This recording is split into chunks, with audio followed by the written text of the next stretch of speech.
وہ سوچ رہی تھی کہ کیا یہ سب ختم نہیں ہوگا، کیا اسے کبھی سکون ملے گا۔ اچانک اسے اپنے پیٹ میں کچھ محسوس ہوا، ایک حرکت، ایک واضح ہلچل۔ اس نے مسکرا کے ہاتھ رکھا۔ یہ اس کی زندگی کی واحد سچی حقیقت تھی، باقی سب تو سیراب تھا۔ رات کا پچھلا پہر تھا، گلی میں کتے بھونک رہے تھے۔ عین اٹھ کر کھڑکی کے پاس گئی۔ باہر کا آسمان سیاہ تھا، لیکن دور کہیں ستارے چمک رہے تھے۔ وہ سوچنے لگی، کیا وہ ستارے بھی اتنے ہی اکیلے ہیں جتنے وہ ہے، یا وہ اپنے ستاروں کے ساتھ خوش ہے؟ اس نے سوچا کہ کیا آلیار نہیں۔ اس نے آلیار کا نام اپنے ذہن سے نکال دیا۔ وہ اب کسی پہ بھروسہ نہیں کرنا چاہتی تھی۔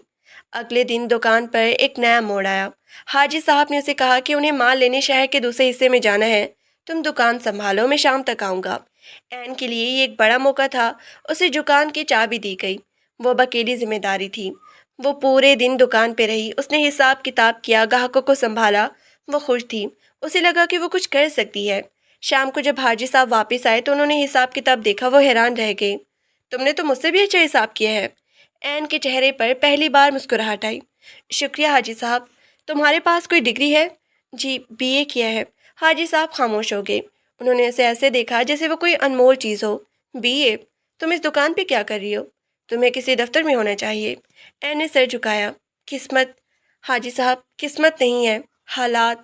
حاجی صاحب نے کہا، تمہیں آگے پڑھنا چاہیے۔ میں تمہیں صرف ایک دکاندار نہیں سمجھوں گا، تم لائق ہو۔ اس تعریف نے عین کو ہمت دی۔ وہ مزید خواب دیکھنے لگی تھی۔ شاید وہ پڑھا سکے، شاید وہ کہیں اور نوکری کر سکے۔ اس نے سوچا کہ اسے کمپیوٹر سیکھنا چاہیے، شاید IT۔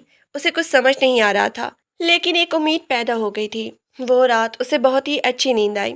اسے لگا جیسے وہ آہستہ آہستہ اس گڑھے سے نکل رہی ہے جس میں وہ گر گئی تھی۔ لیکن سوسائٹی کا کیا وہ اسے جینے دے گی؟ ایک دن جب وہ دکان سے واپس آ رہی تھی تو اسے کچھ لڑکے ملے، وہی جو گلی میں بیٹھے تاش کھیلتے تھے۔ اوئے یہ دیکھو، شہر والی بی بی آ رہی ہے، ایک نے آواز کسی۔ عین نے نظریں نیچے رکھی اور تیز چلنے لگی۔ اتنی جلدی کیا ہے، ذرا رکو، بتاؤ تو صحیح، شوہر میاں کب آ رہے ہیں، یا آپ کوئی نیا بندہ ڈھونڈ لیا ہے؟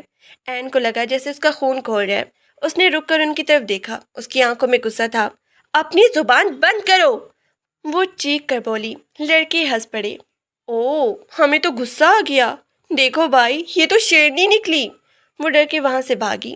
وہ جانتی تھی کہ وہ اکیلی ان سے نہیں لڑ سکتی۔ وہ گھر پہنچی تو اس کا دل زور سے دھڑک رہا تھا۔ وہ کمرے میں داخل ہوئی تو اسے لگا کہ وہ محفوظ نہیں ہے۔ وہ رات بھر جاگتی رہی۔ وہ سوچتی رہی کہ کیا اسے یہاں سے چلا جانا چاہیے؟ نہیں، وہ کہاں جائے گی؟ اسے یہیں رہنا تھا، اسے یہیں لڑنا تھا۔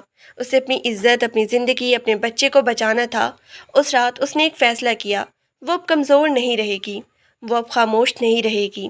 اگر کوئی اسے تنگ کرے گا تو وہ خاموش نہیں بیٹھے گی۔ اس نے اپنے بیگ سے ایک چھری نکالی اور تکیے کے نیچے رکھ دی۔ وہ اب تیار تھی۔ صبح ہوئی تو وہ دکان کے لیے نکلی۔ وہ اب ڈر نہیں رہی تھی۔ اس کے چہرے پر ایک ٹھہراؤ تھا۔ لڑکوں نے اسے دیکھا، شاید وہ کچھ بولنا چاہتے تھے، لیکن عین کی نظر دیکھ کر وہ خاموش ہو گئے۔ دکان پر حاجی صاحب نے اسے دیکھا۔ آج کچھ الگ ہی لگ رہی ہو۔ میں صرف خود کو بدل رہی ہوں حاجی صاحب۔ حاجی صاحب مسکرائے۔ یہی زندگی ہے، جو گر کے نہیں اٹھتا وہ مر جاتا ہے۔ عین نے کام شروع کیا۔ اس نے آج کپڑوں کو ایک نئی انداز میں سجایا۔ گاہکوں کو پسند آیا۔ حاجی صاحب کی دکان پہ رش بڑھ گیا۔ عین کو لگا جیسے وہ اب صرف ایک دکاندار نہیں بلکہ ایک نئی انسان بن رہی ہے۔ وہ اپنی تنہائی کو ایک طاقت بنا رہی تھی۔ وہ اپنی تکلیف کو ایک تجربہ بنا رہی تھی۔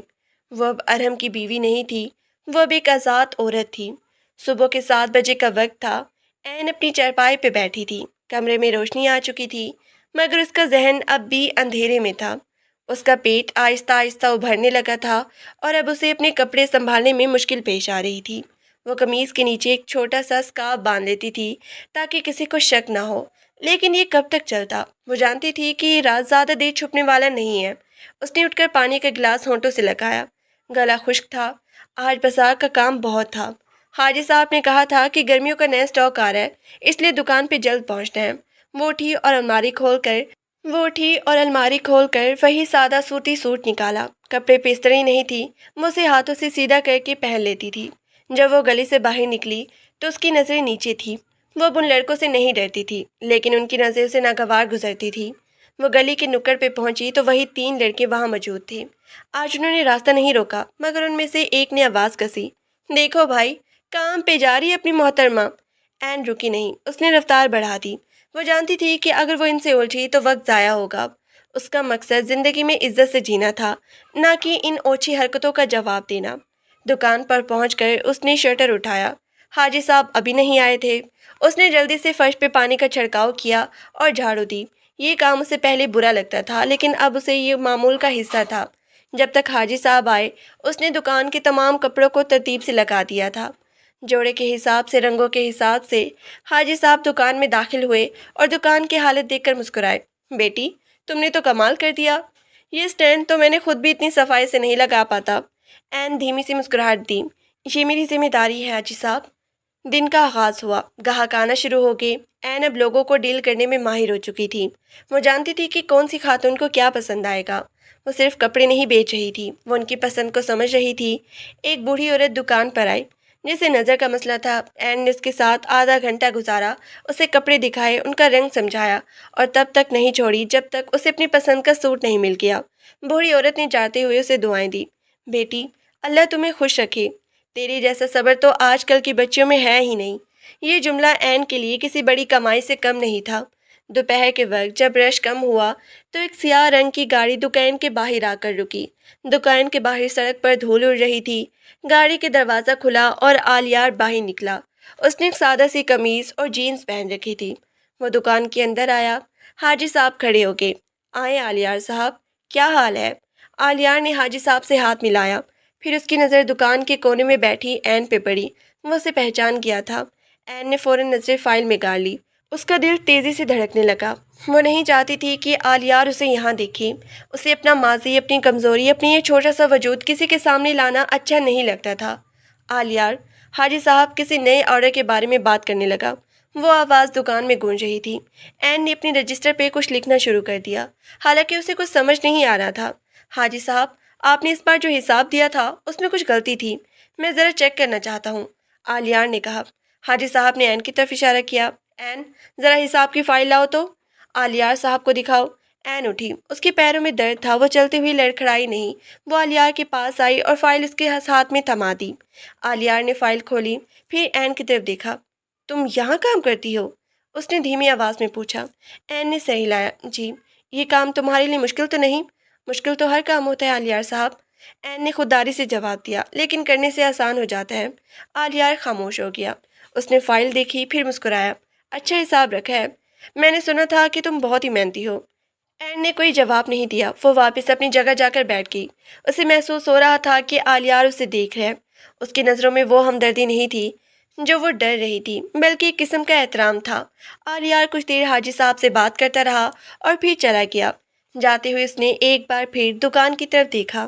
حاجی صاحب نے این کو دیکھا۔ آلیار بڑا شریف لڑکا ہے، اس علاقے کے بڑے تاجروں میں سے ایک، تم پریشان مت ہو، وہ بس اپنا کام کر رہے ہیں۔ این نے ہاں میں سر ہلایا، مگر وہ جانتی تھی کہ آلیار کا یہاں آنا محض کام نہیں تھا۔ اس رات جب وہ گھر لوٹی تو اسے لگا کہ وہ تھوڑی سی بہتر پوزیشن میں ہے۔ اس نے دکان کے حساب سے کچھ پیسے بچا لیے تھے۔ اس نے راستے میں 1 کلو آٹا اور تھوڑی سی دال خریدی۔ وہ گھر پہنچی تو سلیم، مالک مکان کا بیٹا، چھت پر بیٹھا تھا۔ اس نے این کو دیکھ کر آواز دی، این بی بی، وہ چھت ٹھیک کر دی ہے، اب پانی نہیں ٹپکے گا۔ این نے نیچے سے ہاتھ جوڑے۔ شکریہ سلیم بھائی۔ وہ کمرے میں داخل ہوئی۔ اس نے آگ جلائی اور کھانا پکانے لگی۔ کمرے میں دھوئیں کی بو پھیل گئی۔ اس نے ایک پلیٹ میں کھانا نکالا اور بیٹھ گئی۔ آج کا دن اچھا گزرا تھا، کام، عزت اور سکون۔ لیکن جیسے ہی وہ کھانا کھانے لگی، باہر سے شور سنائی دیا۔ وہ لڑکے جو گلی میں بیٹھے تھے شاید نشے میں تھے۔ وہ دروازے پہ آ کے رک گئے۔ اوئے، اندر کون ہے؟ کھول دروازہ، ایک نے چیخ کر کہا۔ این کا ہاتھ رک گیا، اس کا کھانا گلے میں اٹک گیا۔ اس نے فوراً دروازے کی کنڈی چیک کی، وہ مضبوط تھی۔ لگتا ہے گھر پہ کوئی نہیں ہے، دوسرے نے کہا۔ وہ باہر دروازے کو لاتے مارنے لگا۔ دروازہ لرز اٹھا۔ این کا دل منہ کو آ رہا تھا۔ اس نے وہ چھری اٹھا لی جو اس نے تکیے کے نیچے رکھی تھی۔ وہ کمرے کے کونے میں دبک گئی۔ میں جانتی ہوں تم اندر ہو، لڑکے نے آواز دی۔ کھولو ورنہ ہم اسے توڑ دیں گے۔ این کی آنکھوں سے آنسو بہنے لگے۔ اس نے اپنے پیٹ پہ ہاتھ رکھا۔ خدا میری مدد کر۔ تبھی گلی میں کسی اور کے آنے کی آواز آئی، سلیم کی آواز۔ کیا کر رہی ہو تم لوگ؟ سلیم چیخا۔ تمہارا کیا کام؟ دفع ہو جاؤ، لڑکوں نے کہا۔ یہ میری کرایہ دار ہے، اسے تنگ مت کرو ورنہ میں پولیس کو بلا لوں گا۔ سلیم کی آواز میں سختی تھی۔ لڑکے کچھ دیر بحث کرتے رہے، پھر گالیاں بکتے ہوئے چلے گئے۔ گلی میں خاموشی چھا گئی۔ این کی جان میں جان آئی۔ وہ فرش پر بیٹھ گئی، اس کا پورا جسم کانپ رہا تھا۔ وہ چھری اس کے ہاتھ سے چھوٹ کر دور جا گری۔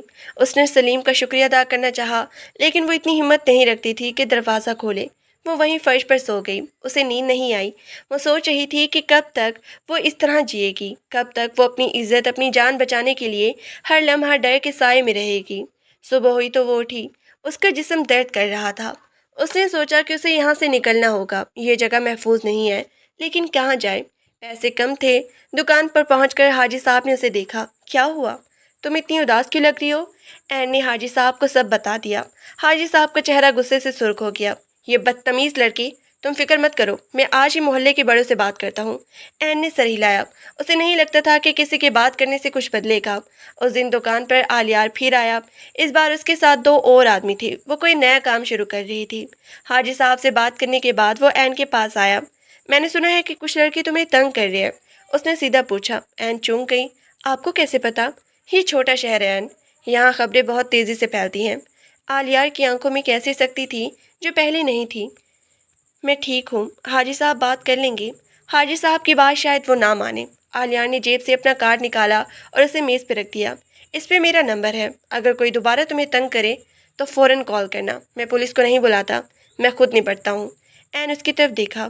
وہ ایک مضبوط انسان تھا، اس کا اعتماد اسے طاقت دے رہا تھا۔ شکریہ آلیار صاحب۔ مجھے شکریہ مت کہو، بس اپنا خیال رکھو، تم اکیلی نہیں ہو۔ چاہے تمہیں ایسے لگتا ہو۔ وہ چلا گیا۔ این کارڈ کو دیکھتی رہی۔ کیا اسے اس کارڈ کی ضرورت پڑ سکتی تھی؟ وہ نہیں چاہتی تھی کہ وہ آلیار پر انحصار کرے، لیکن کیا اس کے پاس کوئی اور راستہ تھا؟ وہ دکان کا کام کرنے لگی۔ آج اس نے ایک نئی چیز دیکھی۔ ایک عورت دکان پر آئی، وہ بھی اکیلی تھی۔ وہ دکان کے سامنے والے فلیٹ میں رہتی تھی۔ اس نے این سے بات کی۔ تم دکان پہ کام کرتی ہو، کتنی ہمت والی ہو۔ این مسکرائی۔ مجبوری ہے آپی۔ مجبوری نہیں، یہ زندگی ہے۔ ہم عورتیں تو پیدا ہی لڑنے کے لیے ہوئی ہیں۔ تم اپنا خیال رکھا کرو۔ اس عورت سے بات کر کے اسے سکون ملا۔ اسے لگا کہ وہ اکیلی نہیں ہے، اس دنیا میں اور بھی عورتیں ہیں جو لڑ رہی ہیں۔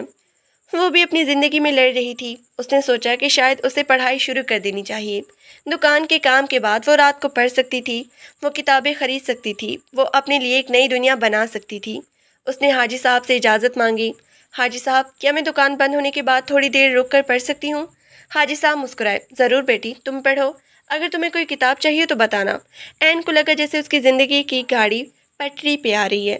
وہ اب صرف ایک طلاق یافتہ عورت نہیں تھی، وہ ایک ایسی عورت تھی جو خواب دیکھ رہی تھی، لیکن خوابوں کی تعبیر اتنی آسان نہیں ہوتی۔ اس رات جب وہ واپس آئی تو دروازے پر ایک پرچی پڑی تھی۔ اس نے اسے اٹھایا۔ اس پر لکھا تھا، تم جہاں بھی چھپ جاؤ میں تمہیں ڈھونڈ لوں گا ارحم۔ این کا دل زور سے دھڑکا۔ ارحم؟ وہ اسے کیسے ڈھونڈ سکتا ہے؟ کیا وہ واقعی اس کے پیچھے ہے؟ وہ کمرے میں داخل ہوئی اور دروازہ بند کر دیا۔ وہ چھری دوبارہ نکالی۔ اس بار وہ چھری اس کے ہاتھ میں تھی۔ وہ جانتی تھی کہ ارحم آئے گا، اور جب وہ آئے گا تو وہ تیار ہوگی۔ وہ کمزور این نہیں تھی جو گھر سے بھاگی تھی، وہ بھی ایک ماں تھی، ایک محنتی عورت تھی، اور ایک ایسے انسان تھی جو اپنی جنگ لڑنا جانتی تھی۔ وہ چارپائی پہ بیٹھ گئی۔ اس نے پرچی کو پھاڑ کے پھینک دیا۔ آجو ارحم، وہ سرگوشی میں بولی۔ اس بار بازی تمہاری نہیں میری ہوگی۔ کمرے میں سناٹا تھا۔ باہر گلی میں کتے بھونک رہے تھے، لیکن ایب اب نہیں ڈر رہی تھی۔ وہ اپنے بچے کے بارے میں سوچنے لگی۔ اس کا بچہ اس دنیا میں، اس کا مستقبل۔ وہ اکیلی نہیں تھی، اس کے پاس اس کا بچہ تھا، اور اس بچے کے لیے وہ کچھ بھی کر سکتی تھی۔ صبح کا سورج جب طلوع ہوا تو وہ کسی جنگجو کی طرح تیار تھی۔ اس نے آئینے میں خود کو دیکھا۔ چہرہ زرد تھا، آنکھوں کے گرد ہلکے سیاہ حلقے ابھر آئے تھے، لیکن آنکھوں میں وہ ڈر نہیں تھا جو چند دن پہلے تھا۔ اس نے بالوں کو سلیقے سے جوڑا، دوپٹہ سر پہ مضبوطی سے اڑا، اور چھری کو اپنے بیگ کے ایک ایسے خانے میں رکھا جہاں سے وہ پلک جھپکتے میں نکال سکتی تھی۔ دکان پہ پہنچ کر اس نے معمول کا کام شروع کر دیا۔ حاجی صاحب اسے دیکھ کر تھوڑے ٹھٹکے۔ این، تم ٹھیک ہو؟ رات سوئی نہیں کیا؟ جی حاجی صاحب، بس کچھ کام یاد آ گیا تھا۔ اس نے جھوٹ بولا۔ وہ نہیں چاہتی تھی کہ حاجی صاحب کو ارحم کے بارے میں بتا کر انہیں کسی نئی مصیبت میں ڈالے۔ دن کے وقت کڑیل گرمی میں گزر رہا تھا۔ دکان میں گاہکوں کا تانتا بندھا ہوا تھا۔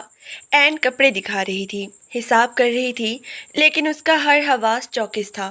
ہر بار جب دکان کا دروازہ کھلتا اور کوئی اجنبی اندر آتا، اس کی سانس کچھ پل کے لیے رک جاتی، اسے لگتا جیسے ارحم ابھی بھی کسی بھی وقت کسی بھی بھیس میں سامنے آ جائے گا۔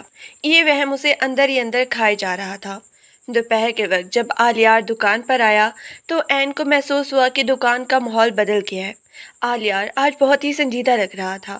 اس نے حاجی صاحب سے بات کرنے کے بعد سیدھا عین کی طرف رخ کیا۔ عین، اس بار اسے نام لے کر پکارا، تمہاری طبیعت آج کچھ ٹھیک نہیں لگتی۔ عین نے سر اٹھایا۔ آلیار کی گہری آنکھیں جیسے اس کے اندر کا سارا حال پڑھ رہی تھی۔ میں ٹھیک ہوں آلیار صاحب، جھوٹ بولنا تمہاری عادت بن گئی ہے، آلیار نے مسکراہٹ کے بغیر کہا۔ تمہیں کس چیز کا ڈر ہے نا؟ عین خاموش ہو گئی۔ اسے لگا کہ اگر اس نے ایک لفظ بھی بولا تو وہ رو پڑے گی۔ آلیار نے تھوڑی دیر انتظار کیا، پھر ایک کاغذ کا ٹکڑا اس کی طرف بڑھایا۔ یہ وہ نمبر ہے جو میں نے پہلے دیا تھا، کیا تم نے اسے سیو کیا ہے؟ جی کیا ہے۔ تو پھر استعمال کیوں نہیں کرتی؟ آلیار نے دھیمی آواز میں کہا۔ دیکھو، میں ایک بزنس مین ہوں، جذباتی باتیں کرنا میرا کام نہیں ہے، لیکن میں آنکھوں میں دیکھ کر یہ بتا سکتا ہوں کہ سامنے والا کس مشکل میں ہے۔ تمہیں کسی سے خطرہ ہے نا؟ عین نے گہری سانس لی۔ اس کا دل چاہ رہا تھا کہ وہ سارا بوجھ اتار دے، لیکن اسے اپنی خودداری کا پاس تھا۔ میں اپنی حفاظت خود کر سکتی ہوں۔ آلیار کچھ پل تک اسے دیکھتا رہا، جیسے وہ اس کے الفاظ کے پیچھے چھپے معنی کو سمجھ جاؤ۔ حفاظت کرنا اور بات ہے، اور اکیلے لڑنا اور بات۔ میں تم پر دباؤ نہیں ڈال رہا، لیکن یاد رکھنا، اس علاقے میں میری بات کی ایک اہمیت ہے۔ اگر ارحم یا کوئی اور تمہیں تنگ کرے تو مجھے بتانا تمہاری کمزوری نہیں، تمہاری حکمت عملی ہوگی۔ اس نے ارحم کا نام لیا تو عین کے رونگٹے کھڑے ہو گئے۔ کیا اسے پتہ چل گیا تھا؟ وہ آلیار کی طرف دیکھنا بھول گئی۔ آلیار نے اپنا سر ہلایا، حاجی صاحب سے اجازت لی اور دکان سے باہر نکل گیا۔ آلیار کے جانے کے بعد عین کو ایک عجیب سا تحفظ محسوس ہوا، مگر ساتھ ہی ایک نئی تشویش بھی۔ اگر ارحم نے آلیار کو دیکھا تو؟ شام کو دکان بند کرتے ہوئے حاجی صاحب نے اسے ایک لفافہ تھمایا۔ یہ تمہاری تنخواہ سے کچھ زیادہ ہے، تم نے دکان کو بہت سنبھالا ہے۔ نہیں حاجی صاحب، یہ بہت زیادہ ہے، عین نے انکار کیا۔ لے لو، کل سے تم نے پڑھنا بھی شروع کرنا ہے، کتابوں اور فیس کا خرچہ کہاں سے لاؤ گی؟ حاجی صاحب نے اسے شفیق نظر سے دیکھا۔ میں دیکھ رہا ہوں تم آگے بڑھنے کی تڑپ ہے، اسے ضائع مت ہونے دینا۔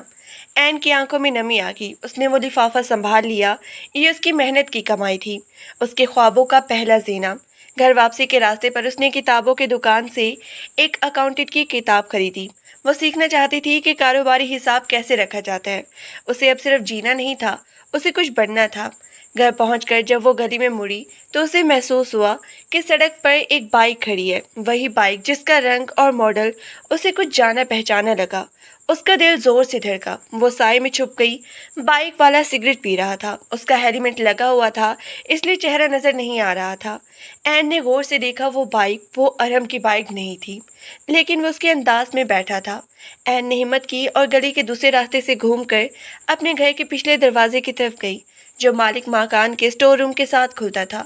وہ دبے پاؤں اندر گئی۔ اسے کسی نے نہیں دیکھا۔ وہ اپنے کمرے میں پہنچ کر سانس پھولنے لگی۔ اس نے کھڑکی سے باہر جھانکا۔ بائک والا ابھی بھی وہیں تھا۔ وہ کچھ دیر رکی، پھر بائک سٹارٹ کی اور غائب ہو گیا۔ یہ ارحم نہیں تھا، لیکن یہ کوئی تو تھا جو اس پر نظر رکھے ہوئے تھا۔ عین کو لگا جیسے اس کا گلا گھٹ رہا ہے۔ وہ اس کمرے میں بند نہیں رہ سکتی تھی، اسے اپنی آزادی کے لیے کچھ کرنا ہوگا۔ اس نے رات کو کتاب کھولی، وہ پڑھنے لگی۔ اکاؤنٹنٹ کے اصول، ڈیبٹ اور کریڈٹ، یہ چیزیں اسے دنیاوی فکروں سے دور لے گئی۔ اسے محسوس ہوا کہ اعداد و شمار میں ایک عجیب سی منطق ہوتی ہے، جیسے زندگی میں اگر آپ ایک چیز کھوتے ہیں تو دوسری جگہ اضافہ ہوتا ہے۔ وہ خود کو ایک ڈیٹ مان رہی تھی جو آہستہ آہستہ کریڈٹ میں بدل رہا تھا۔ کچھ دن اسی طرح گزرے۔ وہ دکان پہ کام کرتی، پھر دکان کے بعد 1 گھنٹہ حاجی صاحب کی کرسی پر بیٹھ کے پڑھتی۔ حاجی صاحب اسے سمجھاتے، کبھی کبھی چائے بھی پلاتے۔ یہ وقت اس کے لیے جنت جیسا تھا۔ اس دوران وہ آلیار سے بھی ملتی رہی۔ آلیار کا آنا اب معمول بن گیا تھا۔ وہ آتا، دکان کے مسائل دیکھتا اور جاتے ہوئے عین سے کوئی نہ کوئی ایسی بات کہتا جو اسے حوصلہ دیتی۔ ایک دن عین نے آلیار سے پوچھ لیا، آپ کیوں مدد کر رہی ہیں؟ آلیار نے دکان کی شٹر کی طرف دیکھا۔ شاید اس لیے کہ میں نے اپنے والد کو بھی ایک ایسی ہی صورتحال سے گزرتے دیکھا ہے۔ تب کوئی مدد کرنے والا نہیں تھا۔ آلیار کا لہجہ اتنا زیادہ تھا کہ عین کے پاس کوئی جواب نہیں تھا۔ پھر وہ دن آیا جس کا اسے ڈر تھا۔ ہفتے کی شام تھی، دکان پہ رش کم تھا، حاجی صاحب گھر گئے ہوئے تھے اور عین اکیلی دکان سنبھال رہی تھی۔ اچانک دروازہ کھلا اور ایک سایہ اندر آیا۔ عین نے سر اٹھایا تو اس کی روح کانپ گئی۔ ارحم، وہ وہی تھا لیکن اب اس کے حلیے میں ایک عجیب سی وحشت تھی۔ وہ کچھ دن کی مسافت کے بعد یہاں پہنچا تھا۔ اس کے کپڑے میلے تھے اور آنکھوں میں ایک پاگل پن تھا۔ مل گئی؟ ارحم ہنسا۔ اس کی ہنسی میں وہ پرانی تلخی تھی۔ این نے فوراً کاؤنٹر کے نیچے اپنا ہاتھ ڈالا جہاں اس نے چھری چھپا رکھی تھی۔ تم یہاں کیسے؟ این کی آواز نکلی مگر وہ کانپ نہیں رہی تھی۔ تم نے کیا سوچا تھا میں نہیں ڈھونڈ پاؤں گا؟ ارحم دکان کے اندر داخل ہوا اور دروازہ اپنے پیچھے بند کر دیا۔ میں نے تمہیں ہر جگہ تلاش کیا۔ تم ایک امیر آدمی کی دکان پر بیٹھی ہو، کیا یہی تمہاری اوقات ہے؟ این نے چھری اپنے ہاتھ میں مضبوطی سے پکڑ لی۔ یہاں سے نکل جاؤ ارحم، میں وہ لڑکی نہیں ہوں جسے تم ڈرا کے رکھتی تھی۔ ارحم نے اس کی طرف ایک قدم بڑھایا۔ او، تم بہت ہی بہادر بن کی ہو۔ دیکھو ذرا کتنی بہادر ہو۔ وہ تیزی سے آگے بڑھا۔ این نے چھری نکالی۔ اس کی آنکھوں میں اب ڈر نہیں بلکہ ایک ایسی آگ تھی جس نے ارحم کو بھی چونکا دیا۔ نزدیک مت آنا، این چیخی۔ میں نے پولیس کو بلانے کے لیے بٹن دبا دیا ہے۔ آلیار صاحب کے لوگ بھی ابھی یہاں پہنچ جائیں گے۔ یہ جھوٹ تھا مگر ارحم رک گیا۔ وہ آلیار کے نام سے واقف نہیں تھا لیکن اسے لگا کہ این اب اکیلی نہیں تھی۔ آلیار؟ وہ کون ہے؟ ارحم نے غصے سے پوچھا۔ وہ ہے جس نے مجھے تم جیسے درندوں سے بچایا ہے، این بلند آواز میں کہا، اور اگر تم نے ابھی یہاں سے قدم نہ نکالا تو میں چیخ کر پورے بازار کو اکٹھا کر لوں گی۔ کیا تم چاہتے ہو کہ لوگ دیکھیں تمہارا اصل چہرہ؟ ارحم نے ارد گرد دیکھا۔ دکان میں سامان تھا، کاؤنٹر تھا۔ وہ جانتا تھا کہ یہاں کوئی بھی ہنگامہ اس کے لیے برا ہوگا۔ یہ صرف شروعات ہے این، اس نے دانت پیستے ہوئے کہا۔ تمہیں لگتا ہے کہ تم مجھ سے بچ جاؤ گی؟ تم ایک ایسی مصیبت میں پھنسنے والی ہو جس کا تمہیں اندازہ بھی نہیں ہے۔ وہ مڑا اور باہر جانے لگا۔ جاتے اس نے دکان کے کچھ کپڑے فرش پہ پھینک دیے۔ ارحم کے جانے کے بعد این فرش پہ بیٹھ گئی۔ اس کا ہاتھ ابھی بھی چھری پر تھا۔ اس کے کپڑے پسینے سے بھیگ چکے تھے۔ اسے یقین نہیں آ رہا تھا کہ وہ بچ گئی ہے۔ کچھ دیر بعد آلیار دکان پر آیا۔ وہ جیسے ہی اندر آیا اس نے بکھرے ہوئے کپڑے اور این کی حالت دیکھی۔ کیا ہوا؟ اس کی آواز میں ایک ایسی فکر تھی جو این نے پہلے کبھی نہیں دیکھی تھی۔ این نے کوئی جواب نہیں دیا، بس اپنے ہاتھ چھپا لیے۔ آلیار نے صورتحال بھانپ لی۔ وہ دکان کے باہر گیا، کچھ لوگوں سے بات کی اور واپس آ کر این کو اٹھایا۔ وہ آیا تھا ہے نا؟ این نے سر ہلایا۔ وہ چلا گیا، وہ دوبارہ آئے گا، آلیار نے مضبوطی سے کہا۔ اب تم اس کمرے میں نہیں رہو گی، میں نے ایک نیا بندوبست کیا ہے۔ نہیں، میں کہیں نہیں جاؤں گی، میں کسی پر بوجھ نہیں بننا چاہتی۔ تم بوجھ نہیں بن رہی ہو، آلیار نے اس کی آنکھوں میں دیکھا۔ تم ایک انسان ہو جس کی زندگی خطرے میں ہے۔ اگر تم خود کی حفاظت نہیں کر سکتی تو مجھے کرنے دو۔ این خاموش ہوگی۔ اسے پہلی بار کسی نے اتنی اہمیت دی تھی۔ آلیار کا یہ انداز، یہ تحفظ اسے عجیب لگ رہا تھا۔ کیا یہ صرف انسانیت تھی یا اس سے بڑھ کر کچھ؟ اس رات آلیار اسے ایک اور جگہ لے گیا، ایک چھوٹا سا فلیٹ، ایک محفوظ عمارت میں۔ وہاں سیکیورٹی تھی، وہاں دروازے مضبوط تھے۔ یہاں تم محفوظ ہو۔ آلیار نے اسے چابی دی۔ این نے چابی ہاتھ میں لی۔ اس نے آلیار کی طرف دیکھا۔ آلیار اس وقت اسے ایک محافظ کی طرح نہیں بلکہ ایک دوست کی طرح دیکھ رہا تھا۔ شکریہ آلیار صاحب، میں آپ کی مدد کبھی نہیں بھولوں گی۔ آلیار مسکرایا مگر اس مسکراہٹ میں ایک اداسی تھی۔ میں نے مدد نہیں کی این، میں نے صرف ایک صحیح کام کیا ہے۔ اب سو جاؤ، کل سے تم اپنی پڑھائی پہ توجہ دو گی۔ اور ہاں، اب تم اکیلی نہیں ہو۔ این نے دروازہ بند کیا۔ وہ نئے گھر میں تھی۔ یہ جگہ صاف ستھری تھی، محفوظ تھی۔ اس نے اپنے پیٹ پہ ہاتھ رکھا۔ بچہ اب کچھ پرسکون تھا۔ وہ جانتی تھی کہ ارحم ابھی ختم نہیں ہوا، لیکن اب اس کے پاس آلیار کا ساتھ تھا۔ اب وہ تنہا نہیں تھی، اسے لڑنا تھا، اور اب اس کے پاس لڑنے کے لیے ہتھیار بھی تھے۔ اس نے سوچا کہ اسے اپنی زندگی کو ایک نئی شکل دینی چاہیے۔ کیا اسے آلیار کو اپنی ماضی کا سارا سچ بتا دینا چاہیے یا اسے ابھی بھی کچھ چھپانا چاہیے؟ وہ کتابوں کی طرف متوجہ ہوئی۔ اب اس کا مقصد صرف زندہ رہنا نہیں تھا بلکہ خود کو منوانا تھا۔ وہ اپنی زندگی کی کہانی اب خود لکھنے والی تھی۔ وقت کسی کے لیے نہیں رکتا اور این کی زندگی میں یہ وقت بہت تیزی سے بدلا۔ 6 ماہ گزر چکے تھے۔ اس کا نیا فلیٹ اب اس کے لیے صرف ایک پناہ گاہ نہیں بلکہ اس کے خوابوں کا گڑھا بن چکا تھا۔ کتابوں کے ڈھیر، اکاؤنٹنٹ کی فائلیں اور دکان سے حاصل ہونے والی کامیابیوں نے اسے ایک نئی شناخت دی تھی۔ اس کا پیٹ اب نمایاں تھا اور اس کے اندر پلنے والی زندگی ہی اس کی سب سے بڑی طاقت تھی۔ وہ اب ڈر کے سارے میں نہیں بلکہ امید کی روشنی میں سانس لے رہی تھی۔ ایک سرد شام جب وہ اپنی پڑھائی میں مصروف تھی، دروازے پر دستک ہوئی۔ آلیار اکثر آتا تھا لیکن آج اس کے چہرے پر ایک عجیب سی سنجیدگی تھی۔ این، اس نے اندر آتے ہی کہا۔ وہ واپس آ گیا ہے ارحم، اس نے تمہارے پرانے ٹھکانے کا پتہ لگا لیا ہے۔ مجھے خوشی ہے کہ وہ یہاں تک پہنچ چکا ہے۔ این کا دل ایک لمحے کے لیے اچھلا، مگر پھر وہ پرسکون رہی۔ وہ اب وہ این نہیں تھی جو کل تک کانپتی تھی۔ اس نے کتاب بند کی اور آلیار کی طرف دیکھا۔ آنے دو، اب میں تیار ہوں۔ آلیار نے اسے حیرت سے دیکھا۔ اس کی آنکھوں میں وہ عزم تھا جو صرف ان لوگوں میں ہوتا ہے جو موت کو دیکھ کر بھی مسکرا سکتے ہیں۔ آلیار نے اپنی جیب سے ایک کاغذ نکالا۔ یہ قانونی دستاویزات تھے۔ میں نے پولیس اور وکیل سے بات کر لی ہے۔ وہ اب تمہیں دوبارہ ہراساں نہیں کر سکے گا۔ ہم نے اس کے خلاف سخت کارروائی شروع کر دی ہے۔ این نے شکریہ ادا کرنے کی بجائے ایک گہری سانس لی۔ تم نے میرے لیے بہت کچھ کیا ہے آلیار۔ میں نے صرف حق کا ساتھ دیا، این۔ اسی لمحے باہر سیڑھیوں پر بھاری قدموں کی چاپ سنائی دی۔ دروازہ زور سے کھٹکھٹایا۔ ارحم کی آواز باہر گونج رہی تھی۔ این، باہر نکلو، میں جانتا ہوں تم اندر ہو۔ این نے دروازے کی طرف قدم بڑھائے۔ آلیار اسے روکنا چاہتا تھا، مگر این نے اسے اشارہ کر دیا کہ وہ خود سنبھال لے گی۔ اس نے دروازہ کھول دیا۔ سامنے ارحم کھڑا تھا، بکھرے ہوئے بال، سرخ آنکھیں اور ہاتھوں میں ایک بیگ، جیسے وہ اسے زبردستی لے جانے آیا ہو۔ چلو میرے ساتھ، ارحم نے دھاڑ کے کہا۔ یہ تماشا بند کرو، تم میری بیوی ہو اور تمہیں میرے ساتھ چلنا ہوگا۔ این نے سکون سے اسے دیکھا۔ اس کے چہرے پر خوف کا سایہ نہیں تھا۔ میں تمہاری بیوی نہیں ہوں ارحم، تم نے خود اپنے ہاتھوں سے یہ رشتہ ختم کیا تھا، اب تم یہاں ایک اجنبی ہو۔ ارحم نے آگے بڑھنے کی کوشش کی، مگر آلیار نے اسے راستے میں ہی روک لیا۔ پیچھے سے دو پولیس اہلکار بھی نمودار ہو گئے۔ ارحم کے قدم وہیں رکے۔ وہ ہکا بکا رہ گیا۔ تم نے پولیس کو بلایا؟ ارحم کی آواز لڑکھڑائی۔ میں نے اپنی حفاظت کا انتظام کر لیا ہے، این نے ٹھہر ٹھہر کے کہا۔ تم نے مجھے برباد کرنے کی کوشش کی، لیکن تم بھول گئے کہ جب کوئی عورت خود کو ڈھونڈ لیتی ہے تو اسے کوئی برباد نہیں کر سکتا۔ تم جاؤ اور واپس مڑ کے مت دیکھنا، تمہارے لیے یہاں کوئی جگہ نہیں ہے۔ پولیس نے اسے گھیر لیا۔ ارحم نے این کی طرف دیکھا۔ اس کی آنکھوں میں ایک شکست تھی، وہ شکست جو ایک ایسے انسان کی ہوتی ہے جو اپنی طاقت کھو چکا ہو۔ وہ کچھ نہ بول سکا اور سر جھکا کر وہاں سے چلا گیا۔ اس دن کے بعد ارحم کبھی واپس نہیں آیا۔ اس کا غرور، اس کا تشدد، سب اس شکست کے ساتھ ختم ہو گیا تھا۔ کمرے میں سکون چھا گیا۔ آلیار نے این کی طرف دیکھا۔ تم نے بہت ہی بہادری دکھائی۔ این نے آلیار کی طرف دیکھا۔ اس کی آنکھوں میں آنسو تھے، لیکن یہ خوشی کے تھے۔ میں نے خود کو پا لیا ہے آلیار، شکریہ کہ تم نے اس سفر میں میرا ساتھ دیا۔ آلیار مسکرایا۔ یہ تمہارا اپنا سفر تھا این، میں تو صرف ایک ساتھی تھا۔ کچھ ماہ بعد این کی زندگی میں بہار آ گئی۔ اس کی گود میں ایک ننھی سی جان تھی، اس کا بچہ۔ اس کی زندگی اب تنہائی کا شکار نہیں تھی۔ وہ پڑھائی مکمل کر چکی تھی، اسے ایک اچھی نوکری مل گئی تھی۔ وہ اب ایک خود مختار عورت تھی۔ ایک دوپہر وہ اپنی بالکنی میں بیٹھی تھی، بچہ اس کے پاس جھولے میں سو رہا تھا۔